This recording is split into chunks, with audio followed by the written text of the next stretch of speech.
Selamat sore ya. Di sore ini saya akan mengabulkan salah satu permintaan sahabat kita di kolom komentar yang berulang-ulang kali ingin diberikan sebuah tutorial bagaimana caranya pada sebuah kasus kelas D amplifier saat volume ditutup ya, power sudah menyala, DCO-nya normal, terus saat digeber, digas, mungkin ada yang mungkin digas maksimal atau mungkin separuh saja, terus dia protek, DCO-nya protek ya, DCP-nya protek. Jadi saat digunakan dan digeber, DCO katanya naik 1 volt, 2 volt seperti itu ya. Nah, itu minta diberikan petunjuk-petunjuk seperti itu ya. Oke, kali ini kebetulan memang lagi garap-garap, meskipun tidak sespesifik nanti ya yang akan saya perlihatkan. Saya hanya akan memberikan gambaran-gambaran saja ya, sehingga teman-teman itu tidak begitu terlalu sensi ya dalam masalah DCO ini sendiri pada power amplifier kelas D. Karena sebenarnya begini teman-teman ya, memang untuk power amplifier itu yang namanya DC offset itu adalah proses terjadinya tegangan DC atau tegangan PSU. Dia tuh lolos ke jalur speaker sehingga terbawa menuju output speaker, yang mana semakin besar tegangan tersebut maka akan memicu protek. Dan ini sangat tidak diharapkan ya, sebenarnya tidak boleh seperti itu, karena DC offset itu idealnya saat maksimal itu mungkin sekitar antara 200, mungkin maksimal itu di 300-500 milivolt ya. Itu saat power sudah klip ya, seperti itu maksimalnya. Bahkan ada yang di bawah itu. Semakin rendah DC offset ya, itu menunjukkan performa power yang kalian miliki itu semakin baik. Itu hanya salah satu tanda-tandanya saja. Nah, pada kelas D sendiri ya, kita tidak akan membicarakan power lain ya. Pada kelas D sendiri banyak sekali macam-macam power amplifier yang sudah beredar di pasaran, baik berbentuk rakitan DIY, berbentuk spare part atau yang sudah berbentuk jadi teman-teman. Nah itu sebentar, kok getar-getar ini videonya ini. Nah, kita lanjutkan. Di pasar itu banyak sekali ya teman-teman ya, baik yang berbentuk DIY atau yang sudah jadi. Nah, sebenarnya pada kelas D amplifier itu isu DCO itu tidak penting ya sama sekali. Bapak Kartino, pengasuh atau yang memiliki desain kelas D Indonesia itu selalu mengatakan bahwasannya untuk DCO itu sebenarnya bukan DCO yang penting ya. Artinya bukan sesuatu yang penting untuk dibahas, karena semua desain-desainnya itu, desain PCB yang sudah berbentuk layout ya, berbentuk PCB jadi, itu sebenarnya sudah fix, sudah direncanakan oleh Pak Kartino sebagai desain skematik dasarnya awalnya itu ya. Itu sudah bagus teman-teman. Dan itu saya juga sudah membuktikan sendiri bahwasanya semua PCB yang beredar di pasaran itu semuanya sudah bagus. Artinya tanpa kita otak-atik ya, tanpa merubah-rubah nilai dan sebagainya, dengan data komponen yang terpasang itu harusnya sudah bagus ya. Tetapi ini kembali lagi pada pertanyaan teman-teman kita yang sering saya temui di komentar, bagaimana Bang itu kok bisa normal biasa tapi setelah digeber dia protek, DCO-nya naik. Nah seperti ini teman-teman ya. DCO itu sendiri bisa diakibatkan, yang pertama, power amplifier sudah rusak. Biasanya kalau kelas D rusak itu MOSFET kena Nah, jika MOSFET sudah short atau sudah konslet atau sudah dikena ya, sudah rusak artinya, maka otomatis tegangan supli itu akan loss nyelonong ke jalur speaker dan itu akan memicu protek. Tetapi pada kondisi yang berbeda, power sepintas normal tetapi sangat digeber, saat digeber itu dia DCU-nya naik. Nah, itu mungkin yang akan kita analisa. Jadi banyak sekali di sini contoh-contoh ya, seperti ini misalnya. Nah, seperti ini misalnya teman-teman. Nah, kemudian mungkin tak kasih lagi contoh ya. Ini tak kasih contoh. Apa ini ya? Aduh. La. Nah, tak kasih contoh aja. Contohnya ini. Nah, sebenarnya sama ya, untuk sistem kerja dari kelas D sendiri itu sebenarnya dasarnya tuh sama teman-teman ya. Bahwasanya kelas D itu dibangun menggunakan sistem switching PWM atau switching MOSFET amplifier, di mana awalnya itu dibangun atau pencacahan dari gelombang sinus menjadi frekuensi kotak yang di akhirnya di switching oleh MOSFET sehingga nanti akan keluar si pulsa-pulsa suara yang terus diumpankan ke LPF dan akhirnya ke speaker menjadi sumber suara yang bersih.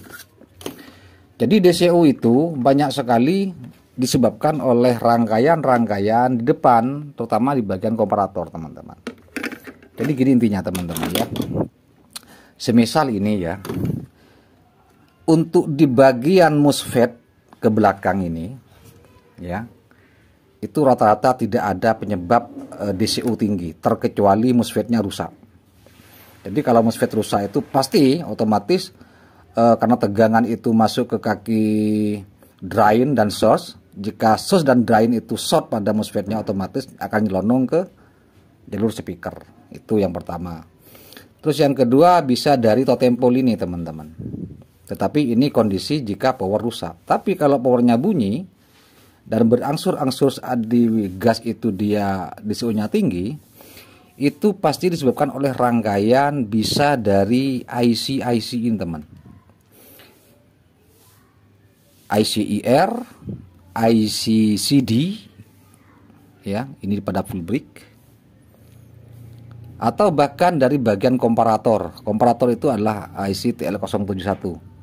Itu komparator sebagai pencacah ya, pencacah dari frekuensi sinus suara untuk dikonversi menjadi frekuensi kotak di situ.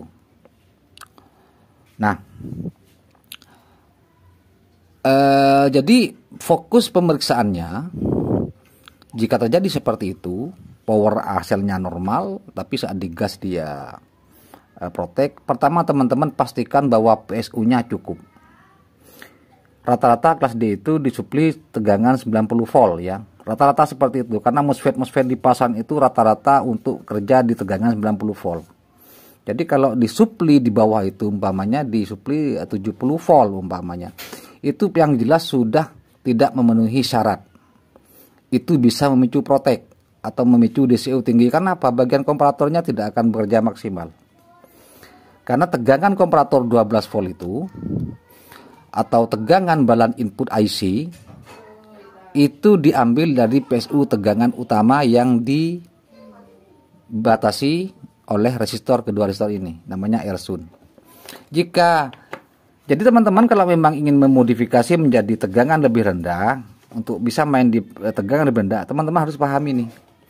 Pertama pastikan bagaimana supaya tegangan op-amp ini stabil di 12 volt. Jadi teman-teman mainkan Ersun-nya. Itu yang pertama. Kemudian juga resistor startup ya. Ini juga menentu untuk mempermudah power amplifier start. Jadi teman-teman harus juga menurunkan R-start-nya ini teman-teman. Ini pada full brick. Sama halnya dengan half brick, sama teman-teman ya.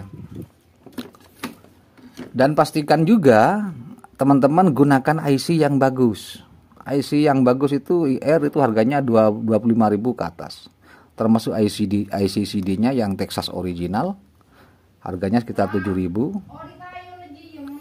Jadi kalau memang komponen sudah dipasang bagus dengan kualitas yang baik, termasuk tegangan PSU-nya itu sudah sesuai standar, isu DCU sama sekali tidak menjadi penting ya, karena tidak akan terjadi DCU tinggi.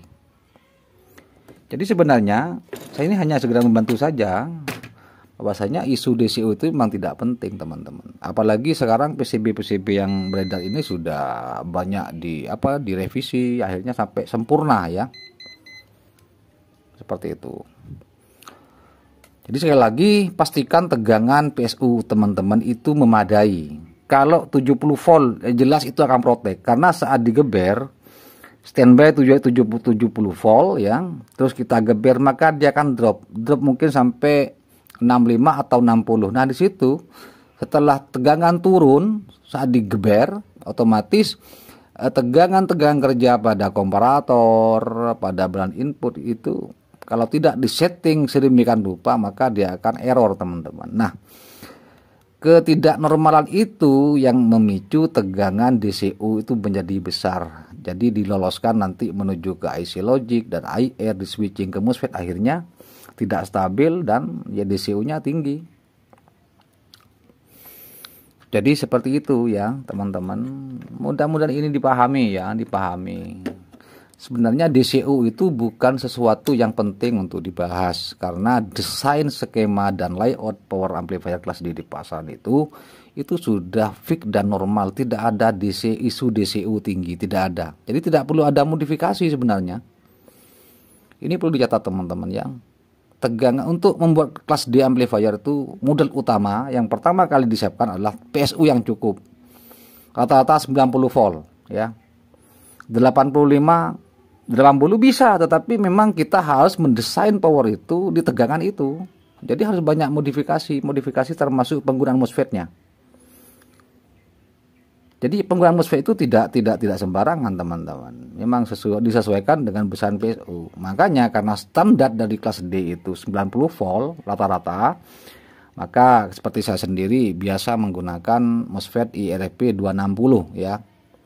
Jadi saya sendiri MOSFET itu hanya menggunakan dua tipe. Untuk 90 volt sampai 100 itu IRP 260, kemudian 100 sampai 130 atau lebih itu menggunakan IRP 4242. Nah, rata-rata untuk 90 volt untuk Ersun baik itu half brick, full brick dan sebagainya itu nilainya 5 kilo. Jadi kita menggunakan resistor 10 kilo yang diserap di paralel. Ini jika terlalu besar, otomatis tegangan M12 volt itu bisa jadi tidak stabil teman-teman. Saat ada beban sedikit, saat bekerja, powernya itu dia akan ada penurunan. Jadi pastikan tegangan ini simetris ya, antara rel positif dan negatifnya itu simetris. Bahkan sampai saat power bekerja itu diukur teman-teman, apakah ada penurunan. Usahakan pilihlah sinar yang pas ya, karena setiap sinar itu setelah dipasang itu tidak sama. Ada yang selisih jauh sampai setengah volt, sampai mungkin 20 mili, 30 mili. Jadi sebaiknya harus dibikin 12,5, ini 12,5. Selisih 5 volt, mungkin 10 milivolt masih bisa ditoleransi teman-teman ya. Seperti itu ya. Jadi seperti itu saya kira penjelasannya. Jadi tidak ada yang spesifik harus kita rubah, tidak ada. Intinya DCU itu tinggi. Yang pertama PSU utama tidak cukup, kurang besar. Terus penggunaan IC IR 2110 dan CD 4049-nya itu mungkin kualitasnya jelek. Ya. Kalau seumpamanya komponen sudah benar, tidak ada yang salah, komponen sudah bagus, termasuk diode bootstrapnya ini teman-teman kasih yang bagus. Kalau saya tidak pernah rubah-rubah, saya selalu menggunakan MOSFET diode bootstrap itu 31 GF6 ya. Kalau umur 460 saya kira meragukan, karena banyak sekali sekarang diode tersebut yang kurang bagus ya. Apakah ini bisa dipahami? Kalau memang belum bisa dipahami teman-teman, yang penting ya banyaklah nonton video-video, mungkin pelan-pelan bisa menjadi paham. Tetapi kalau yang mungkin sudah agak biasa, saya kira sudah paham. Jadi tegangan kelas D itu hanya ada dua teman pada di sini. Ada tiga ya. Tegangan bias ini dia mensuplai 3 IC ya. Tegangan bias ini hanya mensuplai IC, 3 IC. Kemudian IC ini untuk TL071 072 itu disuplai oleh tegangan dari PSU utama yang diturunkan oleh resistor Sun. Kemudian PSU utama ini dia mendrive bagian MOSFET. Seperti itu. Jadi ndak begitu kompleks lah urusan DCO itu. Rata-rata kalau powernya normal, tetapi saat digeber dia berangsur-angsur naik, ya tinggal cek saja dari sini, dari tengah ini ke depan aja, itu tegangan-tegangannya, termasuk mungkin di penggantian IC. Bisa dilakukan, seperti ini misalnya. Gak ada DCO itu yang dari luar, terkecuali memang powernya sudah rusak ya. MOSFET-nya sudah short ya, pasti saat dinyalakan langsung DCO lolos, tegangan utama itu akan lolos ke speaker. Jadi intinya DCO itu disebabkan oleh tegangan PSU yang kurang sehingga mempengaruhi kerja bagian komparator. Bila IC komparator 071 ini dia kerjanya normal, biasanya harusnya kerja seluruh rangkaian power itu akan menjadi bagus. Jadi jangan tawar-tawar komponen, jangan cari yang murah, yang harus pakai yang terbaik. Seperti itu. Jadi mungkin bisa sudah terjawab ya. Ini sudah 17 menit saya berbicara. Mudah-mudahan bisa dipahami. Sekali lagi, DCO itu bukan isu yang penting untuk dibahas, karena sebenarnya tidak ada DCO ya pada kelas D amplifier yang dirakit dengan bagus, tidak ada. Tanpa merubah-rubah alat, isu DCO itu tidak ada sebenarnya. Terkecuali teman-teman ya sembarangan karena nggak ada alat yang benar. Yang penting dikira bagus dipasang seperti IC, seperti Totempol, BD139 itu dipasang banyak yang kurang bagus. Pastikan teman-teman pakai yang ST original, harganya 5.000 satu set. Itu murah kan ya, 5.000 satu set. Karena power ini power tenaga besar. Seandainya power ini, daya power ini kita membuatnya menggunakan kelas H, itu tidak kebayang berapa biayanya itu teman-teman. Jadi saking mudahnya kita mendapatkan watt yang besar, seakan-akan kita mengabaikan PSU-nya. Seperti ini misalnya, untuk 2500 watt itu mudah sekali didapatkan dengan hanya power yang seperti ini. 2500 watt itu besar sekali teman-teman, itu sudah kelas pro ya, bukan untuk kelas rumahan. Tapi banyak sekali teman-teman speakernya 12 in terus mainannya full brick BTL jadi kira-kira lah ya antara kebutuhan telinga dan power yang kita akan buat ya. Oke, saya kira itu aja ya untuk masalah DCO, sudah saya jelaskan secara rinci, mudah-mudahan bisa ditangkap sehingga tidak ada lagi isu DCO yang perlu dibicarakan ya, tidak ada ya, tidak ada. Sudah saya bilang tadi dengan jelas, mudah-mudahan bisa dipahami. Oke, terima kasih untuk waktunya, mudah-mudahan ini bermanfaat ya. Sampai jumpa.